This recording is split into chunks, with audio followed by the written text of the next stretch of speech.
हम अपने संबंधों के साथ जीते हैं, उत्सव मनाते हैं, खेलते हैं, खाते हैं, आनंद मनाते हैं। किंतु जब कोई प्रिय हमसे दूर चला जाता है, इस संसार से चला जाता है, तब हम दुर्बल हो जाते हैं, सदा दुखी रहते हैं। क्या ये होना चाहिए? इस प्रकृति को देखिए। वृक्ष पत्तों के झरने से शोक नहीं मनाता, वो नए पत्तों के आने का स्वागत करता है। कल आप भी किसी स्थान पर आए थे और कल आपके स्थान पर कोई और अवश्य आएगा, क्योंकि ये परिवर्तन है, यह प्रकृति का नियम है। इसमें शोक कैसा? जो छूटा उसका शोक मनाने के स्थान पर जो मिलेगा या जो आपके पास है उसका आनंद उठाइए। श्री कृष्ण कहते हैं, ईश्वर के लिए सभी प्राणी समान है, उन सभी में समान रूप से ईश्वर का वास होता है। कोई जीव छोटा या बड़ा, अधिक या ज्यादा प्रिय नहीं है। जो अपने ईश्वर की विशेष आराधना करते हैं, पुकारते हैं, उनके साथ सदैव उपस्थित रहते हैं। संपूर्ण जगत, ब्रह्मांड, चर अचर, सब में ईश्वर का वास है। यह ईश्वर की माया ही है जो पूरे ब्रह्मांड में व्याप्त है। वहीं ईश्वर धरती पर मधुर संगीत है, वहीं ईश्वर अग्नि की उष्मा है। उसी ईश्वर का वास प्रत्येक प्राणियों में है, जो सन्यासियों के चित्त को शांत कर साधना में लीन करता है। वह आत्म संयम भी ईश्वर ही है।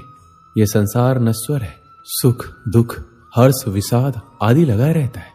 क्षण भर के सुख से जो खुश नहीं होता और अशुभ होने पर जो दुखी नहीं होता, वह व्यक्ति सच्चा ज्ञानी होता है। उसे ज्ञात होता है यहाँ सब कुछ क्षण भर के लिए होता है, भले ही वह सुख हो या दुख। ये जीवन कर्म प्रधान है। जो व्यक्ति कर्म करके, परिश्रम करके अपने लिए कुछ अर्जित करता है, वह वास्तविक रूप से उस फल का भागी है। अन्यथा वह चोर की भांति है, जिसे बैठे बिठाए सब मिल जाता है। जिस व्यक्ति के पास आपके लिए मान सम्मान और कद्र ना हो, उनके साथ रहना व्यर्थ है। वह सदैव आपके लिए शत्रुता का भाव रखते हैं। ऐसे व्यक्ति के साथ रहने से उत्तम आप अकेले रहें। श्री कृष्ण कहते हैं, इस जीवन में अधिक सीधा होना, सरल होना भी अनुचित है। जो सरल और सीधे स्वभाव का होता है, लोग उसका अनायास फायदा उठाते हैं। यह जीवन एक रणभूमि है, यहाँ निरंतर संघर्षों का सामना करना पड़ता है। इस संघर्ष रूपी महाभारत में स्वयं अपना सारथी, अपना मार्गदर्शक और योद्धा बनना होता है। जिनकी किस्मत अच्छी होती है, जिनके पास किसी साधन की कोई कमी नहीं होती, वह थोड़ा सा भी कष्ट नहीं झेलती। थोड़ी सी भी कमी होने पर भगवान को कोसते हैं। वहीं जिनके पास अभाव होता है, जिनके पास साधन की कमी होती है, उनके पास थोड़ी सी भी बरकत हो या खुशी मिले, वह भगवान को धन्यवाद करते हैं। ये पृथ्वी नश्वर है, यहाँ सब कुछ गतिमान है। जिस प्रकार सुख दुख में जीवन आता जाता है, उसी प्रकार मृत्यु और जन्म यहाँ लगा रहता है। इसमें खुश होना या दुख मनाना व्यर्थ है। मुंह से माफी देना और हृदय से माफी देने में काफी अंतर है। मुख द्वारा दिए गए माफी को तत्काल प्राप्त किया जा सकता है, किंतु दिल की माफी प्राप्त करने में उम्र बीत जाती है। प्रभु अपने भक्तों की सदैव परीक्षा लेते रहते हैं। इस परीक्षा में भक्तों को अनेकों कष्टों का सामना करना पड़ता है। सामान्य लोग इसे अपना दुख मानकर पीछा छुड़ाते हैं, वहीं साधक तथा प्रेमी प्रभु की इच्छा समझकर उसका सामना करते हैं। सांसारिक सुख क्षणिक होता है। जो सुख आज प्राप्त हो रहा है, वह सुख स्थायी नहीं है। यह सुख आपके साथ सर्वदा नहीं रहने वाला। आपको दुख भी प्राप्त होगा, परंतु संसार से वियोग अर्थात मुक्ति परम आनंद को प्राप्त कराती है। यह ईश्वर तक पहुंचाती है। माना जाता है जीवन के पूर्व कर्मों का फल इसी जन्म में होता है। जितने भी रिश्ते नाते सुख दुख व्यक्तिगत जीवन में प्राप्त होते, वह पूर्व जन्मों का फल है। वरना कौन इतनी बड़ी दुनिया में आपसे दिल लगाता है। राधा और कृष्ण दोनों अवतारी थे।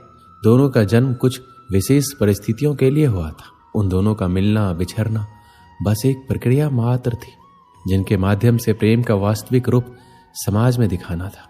आस्था और प्रेम पर व्यक्ति का स्वयं नियंत्रण होता है।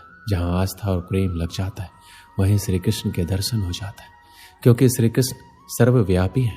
कृष्ण को जो भी भक्त सच्चे हृदय से पुकारता है, वह उनके साथ सदैव खड़े हो जाते। प्रहलाद जैसा विश्वास, भीलनी जैसी आशा और द्रौपदी जैसी पुकार, मीरा जैसा इंतजार अगर सभी शुद्ध हो, तो कृष्ण को तो आना ही पड़ता है। आशाएं व्यक्ति को दुख के मार्ग पर ले जाती है। आशाएं बड़ी प्रबल होती है। आशा अनुरूप कार्य होने पर जहां खुशी मिलती है, वहीं आशा के विरुद्ध कार्य होने पर दुख का पहाड़ टूट जाता है। व्यक्ति जीवन में आशा दुख का प्रमुख कारण है। जो लोग ये कहते हैं अपनों के आगे झुकने में बुराई नहीं, उन्हें मालूम होना चाहिए जो अपने होते हैं वो कभी झुकने नहीं देते। श्री कृष्ण कहते हैं, जब से मनुष्य का जन्म हुआ है जान पहचान का, और आज के युग में तो व्यक्ति का मूल्यांकन ही इससे किया जाता है, उसकी पहचान कहाँ तक है। क्यों? आपके आसपास भी कई ऐसे लोग होंगे जो पहचान के बल पर आपको बना देते। ऐसे कई लोग होंगे जो पहचान से काम पा लेंगे, धन अर्जित कर लेंगे, किंतु आप तनिक सोचिए, क्या ये ठीक है? पहचान से मिला काम आपके साथ तब तक रहेगा जब तक आपके उनसे मधुर संबंध होंगे, जब तक आपके उनसे मधुर संबंध होंगे। संबंधों में खटास आई और काम निकल गया हाथ से, तो अब क्या किया जाए? इसका उत्तर है काम।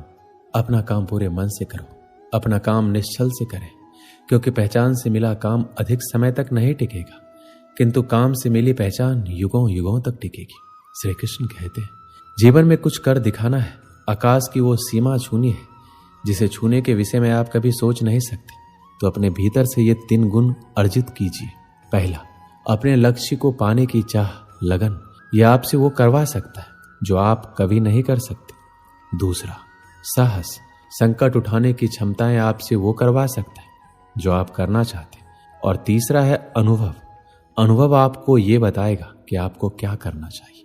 तो जिसने चाह, साहस और अनुभव, इन 3 गुणों को पा लिया, उनके लिए संसार में ऐसा कुछ भी नहीं जो वो नहीं पा सके। स्वप्न और लक्ष्य कितने समान लगते हैं। इन दोनों की व्यक्ति कल्पना करता है, इन दोनों को व्यक्ति पाना चाहता है, और ये दोनों पूर्ण हो तो व्यक्ति स्वयं को भाग्यशाली भी समझता है। किंतु इन दोनों में अंतर है। अंतर यह है कि स्वप्न के लिए बिना मेहनत की नींद चाहिए और लक्ष्य के लिए बिना नींद की मेहनत। जो व्यक्ति स्वप्न में देखने में रह जाता है, उठने के पश्चात उसके हाथ खाली रहते, और जो व्यक्ति मेहनत करता है सोते समय उसके हाथ उसका लक्ष्य होता है। इसलिए यदि स्वप्न भी देखो तो लक्ष्य समझ के। दीपक जलाने का कार्य कितना सुखमय होता है। प्रकाश की ये लौ मानो भीतर जाकर मन में उल्लास भर देती कि ये मैंने क्या कर दिया, मैंने इसे बुझा क्यों दिया, जबकि इसी से मैंने अन्य दियों को जलाया है। क्योंकि जब तक ये तीली अन्य बातियों को जला रही थी तब तक ये जल रही थी, किंतु जब इसने ऐसा करना छोड़ दिया तो इसे स्वयं बुझना पड़ा। जीवन में इसी प्रकार प्रकाश देने का नाम है। जीवन में शुभ काम करोगे, परोपकार करोगे, किसी की सहायता करोगे तो जीवित रहोगे, और जिस दिन ये देना बंद कर दिया, श्वास लेने के पश्चात भी मृत समान होगी। इसलिए जब तक श्वास है, आशा रूपी प्रकाश का संचार करते रहिए। विश्वास कीजिए, मृत्यु के पश्चात भी अमर रहेंगे। एक समय की बात है, तूफान में फंसकर एक समुद्री जहाज तहस नहस हो गया। उसमें बैठे सभी यात्री समुद्र में डूब गए, बस एक आदमी को छोड़कर। भगवान की कृपा से वह किसी तरह बच गया और बहकर समुद्र के किनारे आ गया। उसकी बेहोशी टूटी और आंखें खुली तो उसने खुद को एक उजाड़ सुनसान द्वीप में पाया। वह भगवान से प्रार्थना करने लगा, भगवान मेरी मदद करो, कोई मदद यहाँ भिजवा दो। दिन गुजर गया, रात हो गई, लेकिन उसके लिए कोई नहीं आया। समुद्र किनारे सोकर उसने रात गुजारी। अगले दिन उसने फिर भगवान से मदद के लिए प्रार्थना की, लेकिन कोई मदद नहीं आई। इसी तरह कुछ दिन गुजर गए। उजाड़ द्वीप की जिंदगी को अपनी किस्मत मानकर आदमी ने कुछ लकड़ियां और घास फूस इकट्ठा कर अपने लिए एक झोपड़ी बना ली। टूटे जहाज से बहकर आई चीजों में से उसने अपनी जरूरत की चीजें इकट्ठा की और झोपड़ी में रख ली। उस झोपड़ी में रहकर वह दिन गुजारने लगा। एक दिन वह भोजन की तलाश में गया हुआ था। वापस लौटा तो देखा कि झोपड़ी में आग लग गई। अपना एकमात्र आसरा उजड़ जाने पर वह बहुत दुखी हुआ। आसमान की ओर सिर उठाकर भगवान को कोसने लगा, भगवान मैंने तुझे मदद भेजने के लिए कहा, पर तूने ना सुनी मेरी। मन मारकर मैंने जीने के लिए यहाँ एक झोपड़ी बनाई, तूने वो भी जला दी, मेरा आसरा छीन लिया। तू बड़ा निष्ठुर है। रात भर वह समुद्र के किनारे सोया। सुबह तेज आवाज से उसकी नींद खुल गई। उसने देखा एक समुद्री जहाज किनारे आ लगा है। वह खुश हो गया, आखिरकार उसके लिए मदद आ गई। वह जहाज पर बैठा और जहाज चल पड़ा। उसने जहाज के कप्तान से पूछा, आपको कैसे पता चला कि मैं यहाँ इस उजाड़ द्वीप में फंसा हूं? हमें रेस्क्यू के लिए फायर सिग्नल भेजा गया था, पर मैंने तो फायर सिग्नल नहीं भेजा, आदमी ने कहा। जहाज के कप्तान ने कहा, लेकिन हम तो फायर सिग्नल देखकर ही आए। तभी आदमी को अपनी जलती हुई झोपड़ी याद आई। वो समझ गया भगवान ने उसकी सहायता भेजने की प्रार्थना सुनकर उसकी झोपड़ी जलाकर समुद्री जहाज उसके इस द्वीप में फंसे होने का संकेत दिया था। वह भगवान को धन्यवाद करने लगा। दोस्तों, जब हम पर मुसीबत टूटती है तब हमारा विश्वास डगमगाने लगता है, धैर्य टूटने लगता है, आशा धूमिल होने लगती है और हम भगवान से शिकायत करने लगते हैं। जबकि ऐसे समय में आवश्यकता है भगवान पर विश्वास बनाए रखकर मुसीबत से निकलने की, प्रयास करने की। उस आदमी ने झोपड़ी बनाई तो भगवान ने उसमें आग लगाकर उसे उजाड़ द्वीप से निकलने में मदद की।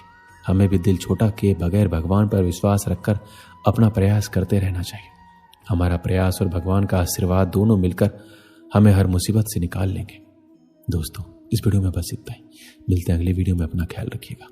जय श्री कृष्ण।